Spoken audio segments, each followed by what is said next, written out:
Thank you very much, Diane. So I'm delighted to take part today and to speak to you some ideas that I have for how we can continue to focus on our personal and professional development during these very challenging times. So first, a really quick introduction to myself and Avon. My name is Catriona. I head up people analytics at Avon. Avon hardly needs any introduction as it's such an iconic brand. It's been around now for over 130 years. And right from the start, it was powered by the direct selling model, with women in particular taking the lead in selling the products door to door. And this model still lives on today, but of course now the paper brochure runs alongside our digital side of the business. And in fact, the current pandemic has driven absolutely huge accelerated change in this area, with tens of thousands of Avon representatives opening up their online Avon stores during lockdown, which has been amazing to see. I'm also proud to work for Avon because of the women's causes we champion, and a key one being initiatives to bring an end to gender-based violence against women and girls. And again, a topic which unfortunately has raised its ugly head due to the pandemic, with increases in domestic violence. We're also at a really exciting stage in Avon's story. As earlier this year, we became part of the Natura group. Natura is a Brazilian global personal care and beauty company. They also have Body Shop and Aesop in the group, so we're now part of this exciting group. So another reason why we've been so busy in HR at the moment is due to helping to lead the change to successfully transform the business just as the pandemic arrived. So moving on to the current COVID situation, for many of us, we feel busier and really challenged, but I think we can still find time for our own development by approaching it differently. And by that, I mean actively embracing two things which this pandemic has definitely led to. The first being the online nature of our existence these days, plus the extra need we're all feeling for connectedness. So there are four areas I'd like to just talk briefly about. First is the idea of micro steps rather than goals. And then the three areas which I've personally focused on is the increase in virtual events, online learning and sharing knowledge, and finally mentoring. So at Avon, we recently introduced a new app called Thrive. This is for all of our employees. It's got lots of great videos and blogs and advice about the themes of mental resilience, improving well-being, ideas for leading teams through these difficult times. Now, Thrive talks about micro steps, and it prompts you to set a maximum of 2 micro steps each day. For example, a recent leadership-themed one for me was at the beginning of each day, think about what you accomplished. And that's because it's more important than ever at the moment to celebrate our small wins. So whilst Thrive is really about driving well-being, and as the name suggests, it's to help us thrive during this time, I see it as being exactly the same for our personal and professional development. So that's setting small achievable tasks to help you towards what might be a much bigger goal. The bigger goal might be absolutely impossible for you to reach during lockdown, either due to lack of time or because your business goals actually are now no longer a priority, as you found yourself working much more tactically at the moment.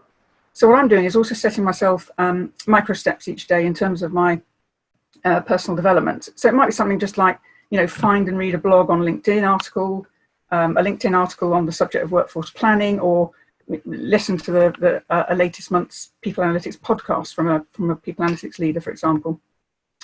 So this brings me to the first area that I would suggest is attending virtual events. So I believe it's really important to network and look externally and outwards from your day-to-day role to learn more about the field you're working in. I'm using this especially now that I'm in people analytics. It's an area that, of course, has taken off exponentially in the last few years. There's no single course I could have gone on a couple of years ago to start learning about this area. And even if there was, it would have been out of date as soon as I'd been on it. So during lockdown, I've attended the online PAFAO conference, which is People Analytics and Future of Work. I'm sure many of you have heard of it and probably attended. I was lucky enough to attend it last year in London. And this year, despite it having to move online, it was a really fabulous few days with brilliant case studies from different companies. And I attended a few sessions that week, and I learned a lot by hearing directly from people analytics thought leaders. And through engaging with it online chat and comments, I also felt really connected. So I urge you to explore what online events there are in your specific area that might be available in the coming weeks and months, as many events are going to go online. And of course, actually, it's going to be far more easy to access than before. So even though some may, of course, still charge a fee, there won't still be that need to get approval for travel, hotel costs, etc. to attend, and you can attend sessions really from wherever you are, time zone permitting, of course. The second area is online learning, but really with a focus of talking about the blurring of boundaries between what's learning, but then what's communication, what's connecting, and what's sharing ideas. At Avon last year, we launched a staying connected platform called Inside Avon. The slogan for that platform was connect, learn, share. And focusing on those three words, I think this shows so clearly the future of learning and the blurring of boundaries now between how we connect with others and collaborate and share ideas and how we learn.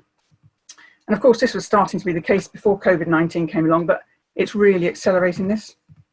So within the platform at work, I can search for online learning content which might meet my development goals. And I'm sure many of you could do the same at your organisations. But what strikes me at the moment is the power of being able to share knowledge. On Inside Avon, we have blogs and videos from our leaders talking about subjects from dealing with the pandemic to sharing ideas and plans to reset the business. Our CEO talks about people as multipliers, and this is about each person through the way that they work and collaborate and share with others, how they can really make a difference to each other and the organisation. So as well as viewing online content for your own learning, I'd urge you to think about how you can share your knowledge. So by sharing a piece of online learning for colleagues by video or in a forum such as today's webinar or in a face-to-face format in the future. This will really allow you to grow in your organisation and will aid your personal development too. So I think, Douglas, can we do the poll now, please? Yep, the poll's running at the moment. I can close it if you'd like the results. Oh, why not? Well, I'm just about to talk about mentoring, so yes, why not? Let's have a look. Jolly good. Okay, interesting. So no, you haven't considered mentoring. Well, that's good actually, isn't it? So I can maybe make some impact with what I'm about to say. So I want to talk about mentoring. So the focus here is very much on connecting and talking. I think this is why it fits so well with the current challenging times. It's that mentoring is really effective to improve both the mentors and the mentees' mental health, as well as you know, the obvious professional development. It can also bring connectivity, support, and even, you know, the kindness that so many of us need right now. We don't actually have a formal mentorship scheme at Avon, although as I mentioned already, there's most definitely the culture of sharing ideas and connecting across the business, and that idea of people as multipliers and us supporting and advising each other. So, but I went on a mentoring website about a year ago called pushfar.com, and I went on there to find a mentor for myself, but funnily enough, actually, as it stands now, I haven't found one. And actually, I'm mentoring two people. So both reached out to me. And I find that I gained so much myself, for example, in how they feed back to me and what they heard in my advice. But also, one thing I love is that I do get diversity of thought. So it's great for someone like me to hear from a millennial point of view. So in my discussions, you know, I think it's great that I get that. I mean, diversity of any sort's powerful, and I love that aspect. So you don't necessarily need to go onto a mentoring platform, you know, if that doesn't appeal. That's formal mentoring. What I would say though is do think about what advice or steer you could do with at the moment in your career or in your role. Think about what people you've worked with before, or maybe people in your current company who lead in a way that you really like. Even at its simplest, it could just be reaching out to a contact that you've not spoken to in ages and have a call with them to discuss what you've both been doing. So, you know, you can think of it as trading in your Zoom family quiz night call with a different kind of Zoom call that's actually going to help your professional development.